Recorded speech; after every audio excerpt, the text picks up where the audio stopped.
pastor Zé, como é que eu faço para pregar e não errar? Em primeiro lugar, ore a Deus. Em segundo lugar, leia o texto. 2, 3, 4, 5 vezes. Não é assim? Em segundo lugar, procure saber o gênero do texto. Isso aqui é uma poesia. Isso aqui é uma narrativa. Isso aqui é uma parábola. Você tem que saber a natureza do texto, o gênero do texto. Aí depois você vai fazer a interpretação do texto. Você também pode fazer a paráfrase do texto, ou seja, você escrever você mesmo, com aquilo que você já leu, para ver se entendeu. Por fim, você vai fazer a aplicação do texto. Porque eu vou pegar isso de um grande teólogo, eu não vou citar o nome dele aqui, é um teólogo americano, eu não vou citar aqui para não criar problema. Mas ele diz assim, as águas que saem, olha o que ele diz, as águas que saem do templo representam o Evangelho de Cristo. Os frutos, vocês estão vendo lá que o texto não fala? Os frutos que as árvores produzem, as árvores somos nós, e os frutos que as árvores produzem, quem são os frutos? Os dons do Espírito Santo. Essas águas é as que começaram lá em Jerusalém. Começou de uma cidade e a fonte se espalhou para o mundo todo. É uma explicação linda. É claro que essa explicação, ela não fere o texto de Ezequiel 47. Pode falar. É porque a paráfrase tem que estar dentro do texto, ela não pode sair também, né? Ela tem um limite. Mesmo você narrando o texto com suas palavras, ela tem que estar dentro do texto. Ela tem que estar dentro, você não pode forçar, porque alguém quando for ler o texto seco na íntegra, ele vai ver que aquilo não está lá. Não é assim? Então eu tenho que ter todo cuidado para isso. Então ele pega esse texto e explica isso dessa forma. É bonito. Agora, eu particularmente prefiro pegar o texto e dizer, aqui nós estamos diante de uma promessa futura, que Deus prometeu para Israel, e que vai se cumprir. E qual é a minha ênfase? Dizer que o nosso Deus é fiel, Ele não falha, e que Ele cumpre o que Ele promete. Então, eu não quero forçar o texto. Pregador, pastor, falando sobre... que essas águas é o Espírito Santo. Isso. Aí que você pode entrar de acordo com a sua vontade, com a sua busca, né? No caso, aí ele até diz, né? Pregando, ele diz, olha, tem muita gente que está tá só no joelho, precisa entrar mais no... Mas pastor Wagner, esse teólogo, ele diz, já ia me esquecendo isso, ele diz o seguinte, ele diz, se você quer o mistério de Deus, não comece pela parte mais profunda, comece pela parte mais rasa. Nisso ele não está errado. Porque quem quiser fazer, eu me lembro que quando eu estudava no Ceará, eu fazia filosofia, e tinha uma jovem que ela sabia muito filosofia. E até os professores ficavam encabulados com ela. Quando terminou uma aula, eu cheguei para ela e disse assim, como é que você sabe tanto assim? Ela disse, não, pastor, eu faço o seguinte, eu começo com as obras pequenas. Tudo que os grandões vão falar, as pequenas já falaram. Ou seja, de grão em grão, é que a galinha enche o papo.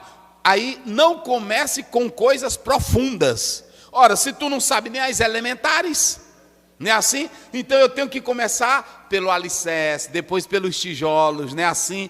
Aí depois eu vou... Tem irmão que quer entender a casa começando do reboco. Não, eu tenho que começar por aquilo que é limiar. Observem aqui, olha, eu coloquei aqui, ó. Se vocês analisarem, vai veni, el petar rabait, eu expliquei isso aqui. Observem bem, olha como é que ele diz aí o texto. Olha o texto aí, vai lá. O 3, né? De Ezequiel 47 primeiro. O primeiro, depois disso... Olha aí, sim, depois disso... Me fez voltar à entrada da casa, e eis que saíam umas águas de debaixo do umbral da casa, para o oriente. Ó, preste bem atenção. Ele começa dizendo, e me fez tá aqui, ó, veio este venir, me fez retornar, el petó, aqui el, a gente sabe que esse sufixo ele é aplicado para Deus, e se vocês atentarem para esse petó, quer dizer, é a entrada da porta, no inglês lá está dó, Então, se vocês analisarem, é na entrada da porta, no limiar do templo. No limiar do templo, olha aqui, ó, Rabaite, no limiar do templo, eis aqui, ó, Ierine, eis Maim, as águas. Por que eu estou colocando? Porque na Grécia havia uma ideia de que as águas, elas eram controladas por quem? Poseidon, não é isso? O deus dos mares. E aí você pode observar que a Bíblia começa dizendo, no princípio criou Deus os céus, e Ele é quem faz separação entre águas e águas. Ou seja, se tem um Poseidon, nosso Deus é quem cria a água. Ele não é Deus apenas de mares, Ele é o Deus que cria. O Salmo 29 diz isso, que tudo se cala diante da sua voz, Ele faz até a água. E só para mostrar que quem manda na água é Ele. Lá em Mateus 8, Jesus disse, calma-te, vento, e aquieta-te.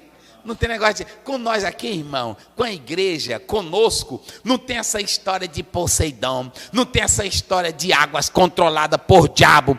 Quem manda no céu, quem manda na terra, quem manda na água, quem manda no universo, quem manda no homem, quem manda até no diabo, é o nosso Deus.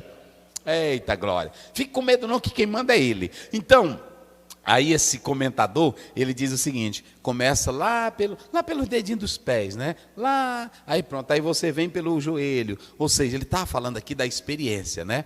Da experiência com o Espírito Santo, da experiência com o texto. Ele diz, não comece com um texto profundo, comece até que você chegue a essa medida profunda. Ou seja, a profundidade, já se você passou por esses estágios. Essa é a interpretação que vários estão dando. Agora, eu prefiro a interpretação profética, com sentido profético, que vai ter o seu cumprimento literal. Por quê? Porque eu não vou forçar o texto a dizer aquilo que ele não está dizendo. Pode ser bonito, pode ser atrativo, mas a minha Bíblia não está dizendo. E aí vocês podem observar que Agostinho, até mesmo Lutero, até mesmo o próprio, que esse método de Orígenes, vem da escola de Alexandria. Então é muito perigoso quando eu começo a fantasiar aquilo que não está no texto. Se você for até mesmo um juiz para julgar, ele tem que julgar conforme a letra do texto. Ele não pode julgar fora do texto. Ele tem que julgar conforme a lei do texto. Não havendo um texto, ele vai para a analogia, seguindo os costumes. Não é assim também? Então entenda, deixa eu dizer uma coisa para vocês. Não force o texto. Não force. Não diga aquilo que o texto não está. E tem irmão que diz, eu posso conjecturar. Se fosse para conjecturar, estava na Bíblia. Não é assim? Eu posso imaginar. Aí você diz, não, a imaginação ela é fértil, mas eu tenho que imaginar aquilo que a Bíblia já está falando daqueles assuntos dentro de um próprio contexto bíblico. Vocês entenderam? Então, nós vamos analisar agora a segunda coisa. Aí essas águas purificadoras, primeiramente ele vê as águas, depois ela sai do templo, e por onde ela vai passando, é muito lindo isso, irmão, eita glória a Deus, por onde esta água vai fazendo a sua viagem, ela vai passando, as margens, por onde ela passa, o que acontece, pastor Wagner? Vê aí o que acontece. O 6, né? Vê o 3, começa do 3. 3. E saiu aquele homem para o oriente, tendo na mão cordel de medir. Pode passando, é o 7. É o 7. Uhum. E tornando eu, sim, eis que à margem do rio havia uma grande abundância de árvores. À margem do rio. Ou seja, antigamente era tudo estéril, tudo seco, tudo sem vida. E por onde essas águas passaram, o que elas fizeram? Deu vida. Ela deu vida. E aqui é o mais interessante. Agora vamos analisar uma coisa. Se você pegar a Bíblia, a palavra de Deus, ela é comparada ao quê? A palavra de Deus. João 15:3. Vós já estáis pelo quê? Então, vamos, vê aí, lê esse versículo. Eita coisa boa. Vai lá, vamos lá. Lê esse versículo aí, rapidinho. Vamos lá. 15:3. Vós já estáis limpos pela palavra que vos tenho falado. Vós já estáis limpo pela palavra que eu tenho falado. A palavra limpa ou não limpa? Então o efeito aqui é que E essas águas que nós estamos falando, eu particularmente, olha, agora eu vou dizer aqui uma coisa. Eu particularmente, pastor Oziel, pela conexão que eu faço dessa passagem com a Bíblia, eu estou vendo aqui que o poder da palavra de Deus vai agir como esse maim, como água, não é isso? E que vai purificar toda a terra. Mas basta uma palavra de Deus. Eu não creio que Deus vai pegar, eu particularmente, que Deus vai pegar um rio ou fazer esse rio descer para dar vida. Eu não acredito assim. Eu acredito que Deus, pela palavra dele, vai ordenar. E tudo vai mudar pelo poder da palavra dele.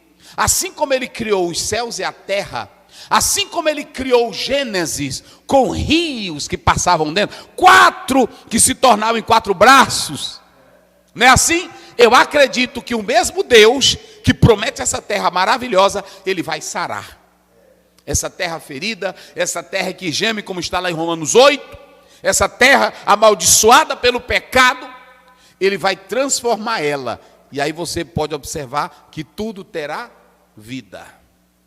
Que tudo terá vida. Porque você pode observar uma coisa. Quando essas águas, elas começaram a passar, a sua margem, tudo passou a ter. E aí você tem 2 lugares aí no texto, que se vocês analisarem, o próprio texto fala disso. Você tem aí En-Gedi, não é isso? Fonte dos cabritos, onde está aí? 10. Versículo 10. Isso. Pode ler? Pode ler. Será também que os pescadores estarão junto dele? Sim. Desde En-Gedi até En-Eglaim. Sim. Haverá lugar para estender as redes.